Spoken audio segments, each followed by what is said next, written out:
Pope Leo XIV finally broke his silence about the traditional family, and what he said next changed everything. For 3 months, the world had waited while divorce rates soared. Children grew up fatherless, and the very definition of family fractured. Before their eyes but, the Vatican remained. Mysteriously quiet, the morning mist clung to the ancient stones of the Vatican gardens as Pope Leo XIV knelt in prayer beneath the towering cypress trees. It was 5:47 a.m. on October 12th. Rome slept. The Holy Father wrestled with words that would soon shake the foundations of the modern world.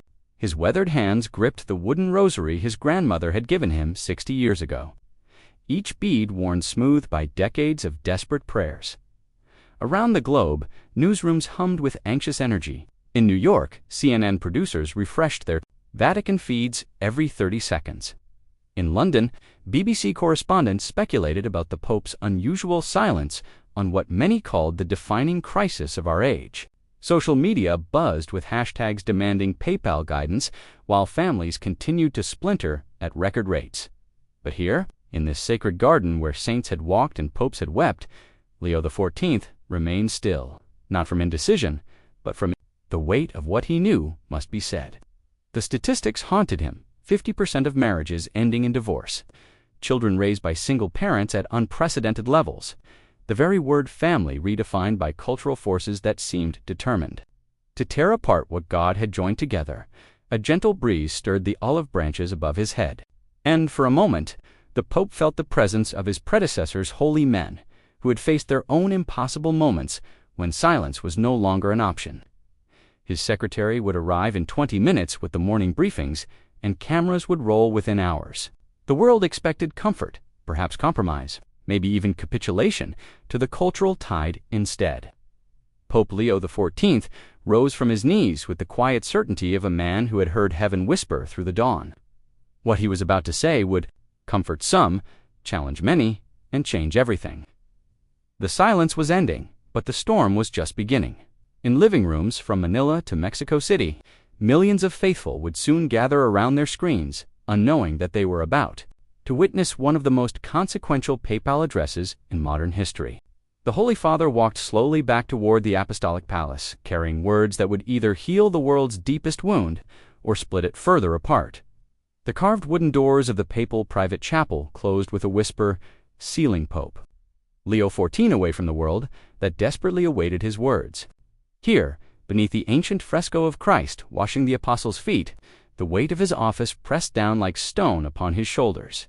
He had written 17 different drafts of the address, 17 attempts to thread the needle between truth and mercy, between the unchanging teaching of the Church and the wounded hearts of his flock. Each version lay crumpled in his wastebasket, too harsh, too soft, too political, too pastoral. How do you tell a broken world that its brokenness has a name, and that name is sin? "Lord," he whispered into the golden silence, "they are your children first, not mine. Give me your heart for them." The morning light filtered through stained glass windows, casting blues and reds across the marble floor where countless popes had knelt in similar anguish. Leo XIV thought of Maria Santos, the divorced mother from São Paulo who had written him just last week. Her letter, stained with tears, begged for understanding. How could she explain to her 8-year-old daughter why Daddy wouldn't be coming home? How could she return to Mass knowing the whispers, feeling the judgment? Then there was young Thomas, from Dublin, engaged to his college sweetheart, but questioning whether marriage meant anything anymore when half his friend's parents had divorced. "Your Holiness," his email had read, "is there still something sacred about this? Or are we just playing dress-up with our grandparents' fairy tales?" In Tokyo, the Nakamura family gathered around their computer screen, as they did every evening. For evening prayers, Mrs. Nakamura clutched her husband's hand, both remembering their own near-divorce, 5 years ago's, only by the intervention of their parish priest and their commitment to fight for what they had promised at the altar in Atlanta. Single father, Marcus Williams, tucked his twin daughters into bed, their bedtime prayers including their usual request: "God, please help Daddy find us a mommy." He had been widowed 3 years ago, and the dating world felt like navigating a minefield of competing philosophies about what family even meant. Pope Leo XIV rose from his knees, his decision crystallizing like morning frost. The truth was not his to negotiate, was his to proclaim. But mercy was not optional either. Somehow, in the next few hours, he would have to speak with the voice of John the Baptist and the heart of Jesus himself. The intercom crackled softly. "Your Holiness, the cameras are ready." He blessed himself slowly, picked up the single sheet of paper he had finally chosen, and walked toward a conversation that would change everything. The manila folders, spread across Pope Leo XIV's mahogany desk, told a story that no homily could soften. Cardinal Benedetti had spent 3 months compiling the data, and now the Holy Father stared at numbers that revealed the magnitude of civilization's unraveling. 52% divorce rate in the United States, he read aloud to the empty study. 68% of African American children born to unmarried mothers. Marriage rates in Europe at historic lows. Each statistic landed like a physical blow to his chest. In Manchester, England, Sarah Mitchell sat at her kitchen table at 2 a.m., staring at divorce papers while her 3 children slept upstairs. The house felt too quiet without David snoring, too empty without his coffee mug in the sink. She had told herself it was better this way, no more fighting, no more tension. But better for whom? 8-year-old Emma had started wetting the bed again, 12-year-old James refused to talk about his father, and little Lucy kept asking when Daddy was coming home from his work trip. The Vatican study painted an even grimmer picture across the pond. Pope Leo XIV traced his finger down a chart showing childhood depression rates spiking in correlation with family breakdown. Another graph revealed the economic devastation. Households comprising 70% of those living in poverty. Your Holiness, Cardinal Benedetti had written in his accompanying letter, the secular world calls this evolving family structures, but children don't evolve away from needing both a mother and a father. In Seoul, the Kim family gathered for what would be their last dinner together. Mr. Kim had already moved his belongings to a studio apartment across town. Mrs. Kim forced herself to cut vegetables for the meal, her hands trembling as she wondered how to explain to their teenage son why love sometimes wasn't enough anymore. The boy sat hunched over his phone, pretending not to notice his parents' red-rimmed eyes. Pope Leo XIV closed the final folder and walked to his window overlooking St. Peter's Square. Pilgrims moved like ants across the ancient stones, many of them carrying their own broken piece as divorced parents bringing children to see the Pope. Newlyweds already doubting their vows would last. Elderly couples who had watched their children's marriages crumble, despite their own 50-year example. The cultural narrative insisted this was progress, freedom from outdated institutions, liberation from patriarchal structures. Universities taught courses on alternative family arrangements, while carefully avoiding data on children's psychological outcomes. Politicians spoke of marriage equality while ignoring marriage's collapse altogether. But children cannot be convinced by academic theories when they cry themselves to sleep, missing the parent who no longer lives with them. Statistics don't comfort teenagers who have never seen a lasting marriage modeled in their own homes. The Pope picked up his pen and began to write, knowing that what he was about to say would shatter the comfortable lies a generation had told itself about family. The papal library had witnessed many momentous decisions, but rarely had its ancient walls absorbed such tension. Pope Leo XIV sat behind the same desk where Pius XII had wrestled with speaking against the Holocaust, where John Paul II had crafted words that would topple communist regimes. Now Leo XIV faced his own defining moment. Cardinal Toretti shifted uncomfortably in his chair. "Your Holiness, perhaps we could soften the language here," he suggested, pointing to a paragraph in the draft. "The progressives are already calling us out of touch. This will give them ammunition." "And what of the children growing up without fathers?" Pope Leo XIV asked quietly.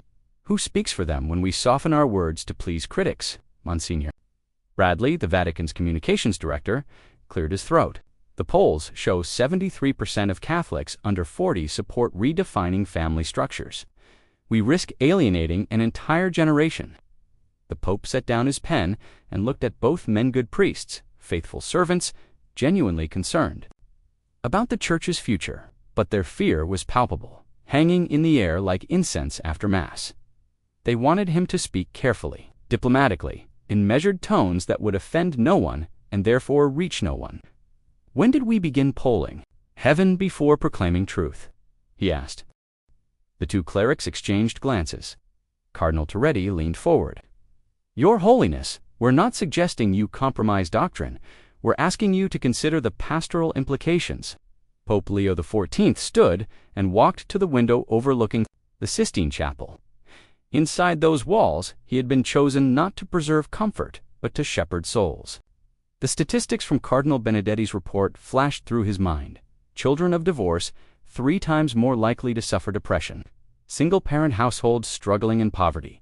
An entire generation growing up believing commitment was optional. "The most pastoral thing I can do," he said, turning back to face them, "is tell them the truth." In the broadcast preparation room 30 minutes later, technicians adjusted lighting while makeup artists fussed over the Pope's appearance. The global audience would number in the hundreds of millions, Catholics and non-Catholics alike, all wondering what this quiet pontiff would say about the family crisis consuming their world. "2 minutes, Your Holiness," the director announced. Pope Leo XIV touched the wooden crucifix at his chest, the same one he had worn since his ordination 43 years ago. He thought of Maria Santos in São Paulo, young Thomas in Dublin, the Kim family in Seoul. They deserved more than diplomatic language and poll-tested phrases. They deserved a shepherd who would risk everything to lead them to Lord Truth. The red light on the camera blinked on. Around the world, families gathered around their screens, unknowing that they were about to hear words that would change everything. "My dear brothers and sisters," Pope Leo XIV began, his voice steady as stone, "today I must speak to you about the family." In the beginning, Pope Leo XIV's voice carried across continents and languages. God looked upon his creation and declared that it was not good for man to be alone. This was not a cultural suggestion. It was not a temporary arrangement subject to the whims of each generation. It was the divine blueprint for human flourishing. In her cramped London flat, Sarah Mitchell had finally fallen asleep at her kitchen table when her phone buzzed with notifications. Friends were posting about the PayPal address. She rubbed her eyes and turned on the live-streamed divorce papers still scattered beside her cold tea. The family, a father, a mother, and children is not an invention of human society. The Pope continued, his weathered hands folded calmly before him. It is the first community established by God himself. When we speak of traditional family, we are not clinging to outdated customs. We are proclaiming eternal truth. In Seoul, Mrs. Kim had paused her packing. The moving boxes stood half-filled around their living room. But something in the Pope's tone made her sit down beside her teenage son. For the first time in months, they watched something together. "Listen carefully to these words," Pope Leo XIV said, leaning slightly forward, his eyes seeming to peer into every screen across the globe. "Every child has the right to both a mother and a father, not because society grants this right, but because God inscribed it in their very hearts." The words landed like thunder in the silence of countless homes.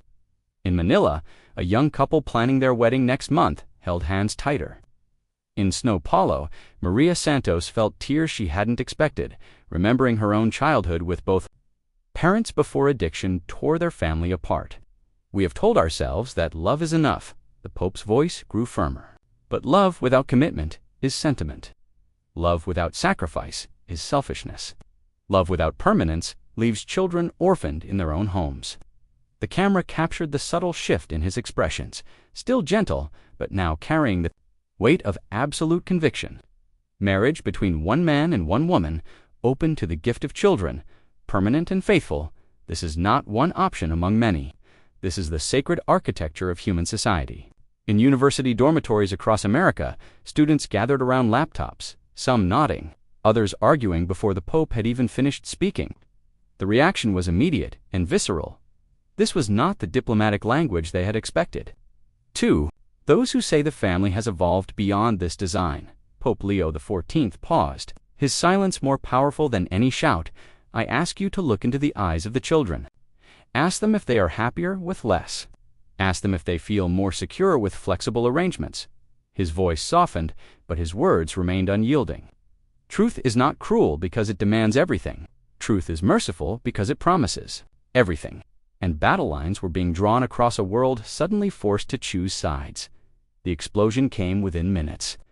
As Pope Leo XIV's words still echoed, across the airwaves, social media erupted like a digital volcano. Hashtag #PopeOutTouch began trending before the Holy Father had even left the broadcast studio at CNN's Atlanta headquarters. Anchor Jennifer Walsh struggled to maintain composure as she read breaking news alerts. We're getting reports of immediate backlash to Pope Leo XIV's remarks on traditional family. Dr. Margaret Steinberg from Columbia University is calling the address an assault on modern family structures. Dr. Steinberg herself was already in makeup for her own television appearance, her hands shaking with indignation. For 20 years, she had built her career deconstructing what she called patriarchal family mythology. The Pope's words felt like a personal attack on everything she had taught her students about gender equality and family diversity. This is 2024, not 1524, she would tell the cameras in 30 minutes. The Pope's medieval understanding of family dynamics ignores decades of research showing that children thrive in various family structures. But in his Boston suburb home, Dr. Michael Thompson, a child psychologist, quietly turned off his television and walked to his study. The Pope's words had struck something deeper than professional disagreement. Thompson's own researched the data he rarely discussed publicly because it contradicted progressive orthodoxy, showed exactly what Leo XIV had proclaimed. Children from intact two-parent homes consistently outperformed their peers in emotional stability, academic achievement, and long-term relationship success. Twitter became a battlefield. Progressive Catholics like Father Antonio Reyes in San Francisco typed furiously, "The Pope's narrow definition of family excludes millions of faithful Catholics who have found love and stability in non-traditional arrangements. Where is the mercy?" Conservative Catholics responded with equal fervor. Blogger Patricia Morrison fired back.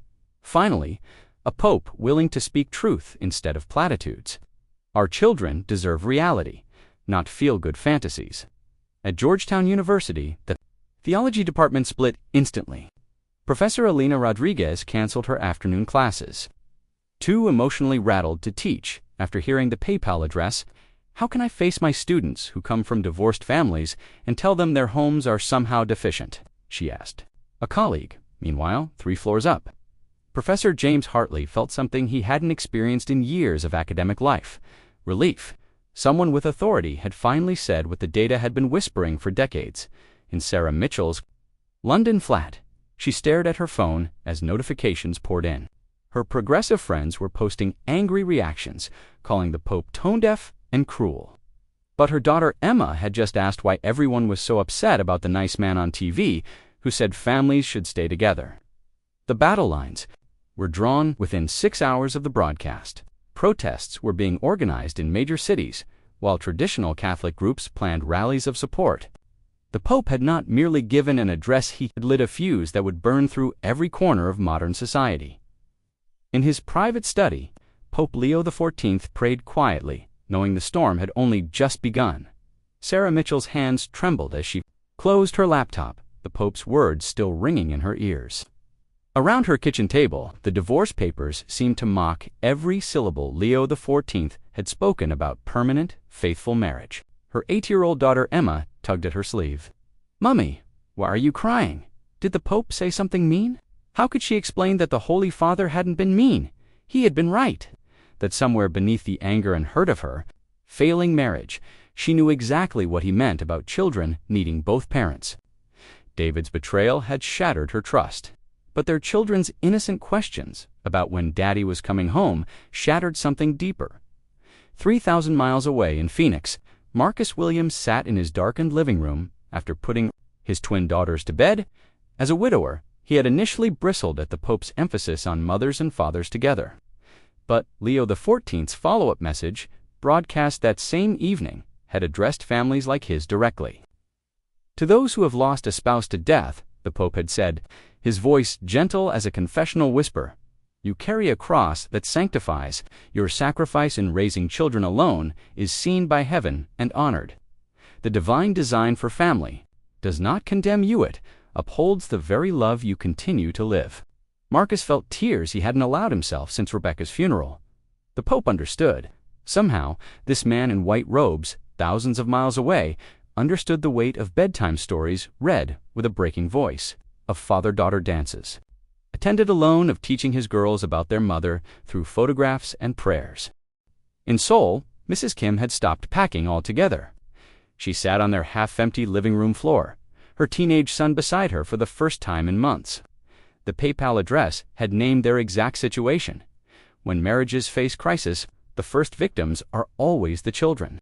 Not because parents intend harm, but because broken promises create broken hearts.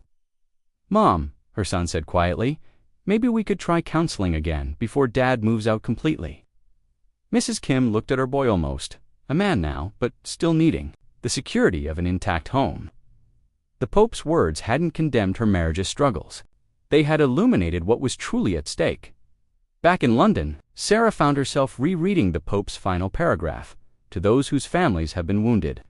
"Know this, God's design for family is not a judgment upon your pain, but a lighthouse. In your storm." Emma curled up beside her mother on the couch. "Mummy, do you think Daddy heard the Pope too?"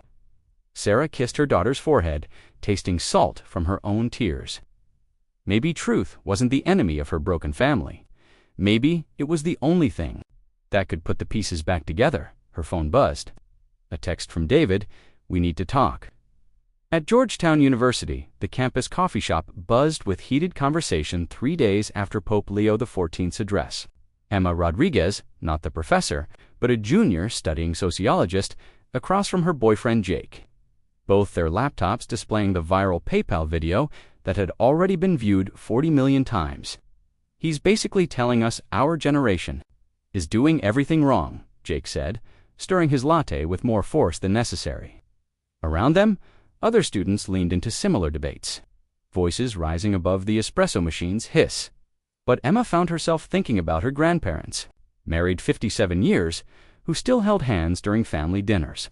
Then she thought about her own parents' bitter divorce when she was 12, and the parade of serious relationships that had cycled through her childhood home ever since. "What if he's not judging us?" she said quietly. "What if he's offering us something better?" At the University of California, Berkeley, the Interfaith Student Council had organized an emergency forum. Catholic student leader Michael Chen faced a hostile crowd as he attempted to explain the Pope's message. His own dating history was hardly traditional 3 serious relationships, 2 of which had included living together, but something in Leo XIV's words had sparked recognition, not guilt. "The Pope isn't saying we're all doomed," Michael argued as students shouted questions. "He's saying maybe we're settling for less than we deserve. Maybe real love actually does require permanent commitment." Sophomore Ashley Kim stood up in the back. "Easy to say when you're not LGBT. The Pope's sacred design leaves people like me completely out of the picture." The room fell silent. Michael took a breath, remembering the Pope's specific address to young people that had aired the night before. "To those who feel excluded by truth, know that truth excludes no one from love. We call you not away from your struggles, but toward the peace that transcends them." Meanwhile, in Dublin, the young couple Thomas had mentioned in his email to the Pope sat in their tiny apartment, engagement ring box open between them on the coffee table. "Maybe we're crazy to think we can do better than they did," CLR whispered, touching the simple diamond. Ring Bachan was reading comments on the PayPal video, thousands of young people sharing their own fears and hopes. One comment particularly struck him. "I'm 22 and tired of pretending hookup culture makes me happy." Maybe the old man has a point about permanence. In youth groups across America, similar conversations erupted. At St. Monica's Parish in Portland, youth minister Rebecca Martinez watched 18 teenagers grapple with the Pope's challenge to embrace countercultural love. These kids had grown up on social media, dating apps, and the assumption that commitment was optional. "But what if forever is actually possible?" asked 17-year-old Madison, whose parents had been high school sweethearts and were celebrating their 20th anniversary that month. The question hung in the air like incense, ancient and searching. Pope Leo XIV had thrown down a gauntlet to an entire generation raised to believe that traditional marriage was either impossible or oppressive. Now they faced a choice: dismiss his words as outdated, or consider that perhaps their hearts' deepest longings aligned with heaven's eternal design. Father Miguel Santos had been conducting marriage preparation classes for 15 years. But the couples sitting in his parish hall tonight were different. Pope Leo XIV's address had reached them in ways his standard pre-Cana sessions never could. Where once he had seen nervous fidgeting and polite attention, now he witnessed something approaching reverence. "Marriage is not a contract," he began, echoing the Pope's follow-up teaching that had aired worldwide just 2 nights before. Contracts have escape clauses. Contracts protect individual interests. Marriage is a covenantous sacred bond that creates something entirely new. In the front row, CLR and Sean from Dublin held hands tighter. They had flown to Rome specifically to attend one of these intensive sessions after hearing Leo XIV's call for couples to prepare not just for weddings, but for marriages. The Pope's words had shattered their casual approach to their engagement. "When you say 'I do,'" Father Santos continued, "you are not simply agreeing to terms and conditions. You are participating in the very mystery of God's love for His Church. You become living icons of divine fidelity." Behind them, a couple from São Paulo shifted uncomfortably. Maria Alina had been divorced once before, her first marriage lasting only 18 months. Her fiancé Carlos was a widower with 2 young children. The Pope's emphasis on permanence both challenged and comforted them, challenging because they knew the statistics, comforting because Leo XIV had specifically addressed second marriages in his extended teaching series. "Those who have experienced the pain of broken covenants," the Pope had said in Tuesday's broadcast, "do not approach marriage again lightly. Their scars can become sources of wisdom, their wounds transformed into wells of deeper commitment." Father Santos opened his worn copy of Pope Leo XIV's new encyclical, rushed into print to meet global demand. Listen to His Holiness in a world that treats love as feeling, marriage as arrangement, and children as choices. Couples who embrace covenant love become prophets of hope. The priest looked around the room at 12 couples from 6 different countries, all drawn by the Pope's radical call to rediscover marriage's sacred nature. "You are not simply planning a beautiful wedding. You are preparing to become martyrs' witnesses, who will die to yourselves daily so that your love might live forever." 22-year-old Jennifer from Chicago raised her hand tentatively. "Father, what if we're scared? What if we fail like our parents did?" The question hung in the air like incense. Every couple in the room carried the wounds of witnessing failed marriage's parents, siblings, friends who had started with similar hopes only to end in bitter divorce courts. "Then you cling to grace," Father Santos replied gently. "The Pope reminds us that human love alone is not enough. But human love surrendered to divine love becomes indestructible." As the session ended, couples didn't rush to leave as they usually did. Instead, they lingered, praying together, some weeping together, all sensing they stood at the threshold of something far greater than they had imagined. When they first said yes to engagement rings and wedding plans, 3 weeks after Pope Leo XIV's address, the halls of Westminster buzzed with an unusual energy. Conservative MP Catherine Hartwell stood before Parliament's Family and Social Policy Committee, her hands steady as she held a thick folder of research that had been gathering dust in government archives for years. "Honorable colleagues," she began, "Pope Leo XIV's recent statements have prompted me to revisit data we've consistently ignored. Children from intact 2-parent families are 50% less likely to require social services, 60% less likely to experience mental health crises, and 70% less likely to engage in criminal behavior." Committee Chair David Morrison frowned. "Ms. Hartwell, surely you're not suggesting we base policy on religious doctrine." "I'm suggesting we base policy on outcomes," she replied firmly. "The Pope simply spoke what our own data has been whispering for decades."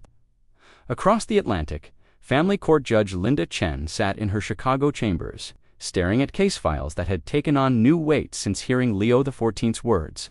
The Henderson custody battle sprawled across her desk, 2 parents fighting over their 8-year-old daughter, while their lawyers generated more heat than light.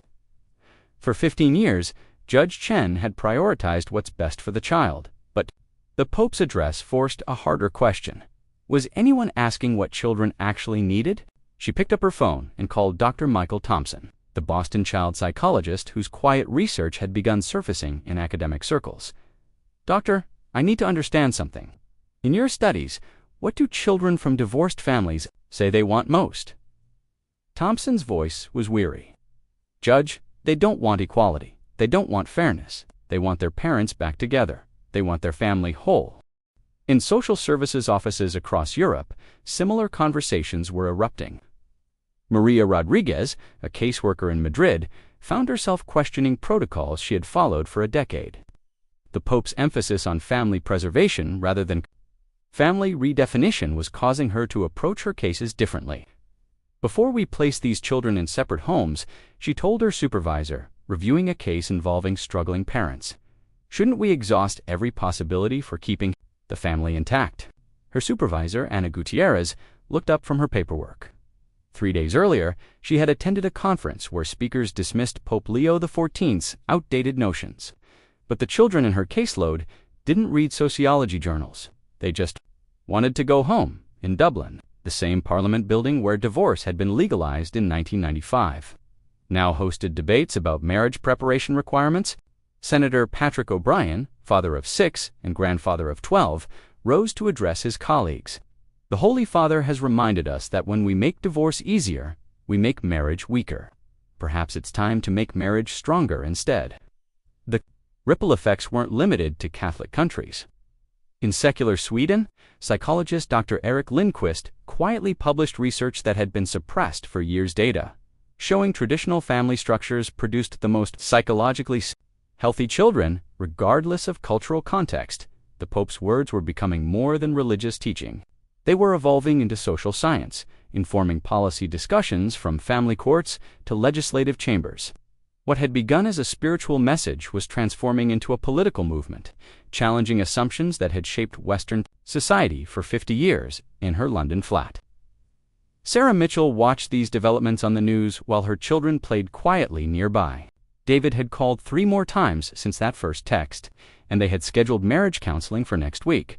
The confession line at St. Patrick's Cathedral in New York stretched longer than Father O'Malley had seen in his 23 years of priesthood. It was Saturday evening, 5 weeks after Pope Leo XIV's address, and people weren't just coming to confess sins, they were coming to confess despair. "Bless me, Father, for I have sinned," whispered Jennifer Caldwell, a 34-year-old marketing executive. "I've been living with my boyfriend for 3 years. We kept saying we'd get married someday, but after hearing the Pope, I realize we've been playing house instead of building a home." Father O'Malley had heard variations of this confession dozens of times in recent weeks. The Pope's words had awakened something in people, not guilt, but hunger for something real. In London, Sarah Mitchell sat across from Dr. Elizabeth Harper, their marriage counselor, with David beside her for the first time in months. The unsigned divorce papers lay in a manila folder on Sarah's kitchen counter at home, but they felt increasingly distant with each session. The Pope said, "Marriage is a covenant, not a contract," Sarah said, her voice barely above a whisper. "I want to understand what that means. I want to try again, but differently this time." David reached for her hand tentatively. "I destroyed our trust. I know that, but if there's grace for people like me, his voice broke. "I want to be the father our children deserve. The husband you believed I could be, 3,000 miles away in Phoenix." Marcus Williams knelt beside his twin daughters' beds for their nightly prayers. Since Pope Leo XIV's follow-up message to single parents, these moments had taken on new weight. "Daddy," 6-year-old Emma asked, "the Pope said, Mommy in heaven is still part of our family. Does that mean she can hear us pray?" Marcus felt tears. He'd stopped trying to hide. "Yes, sweetheart, and she's proud of the brave girls you're becoming." The Pope's words hadn't brought his wife back, but they had reframed his single fatherhood as sacred mission rather than tragic accident in Seoul. The Kim family sat around their dinner table for the first time in 2 months. Mrs. Kim had unpacked the moving boxes, and Mr. Kim had canceled his apartment lease. The process hadn't been simple weeks of counseling, difficult conversations, and learning to fight for their marriage instead of against each other.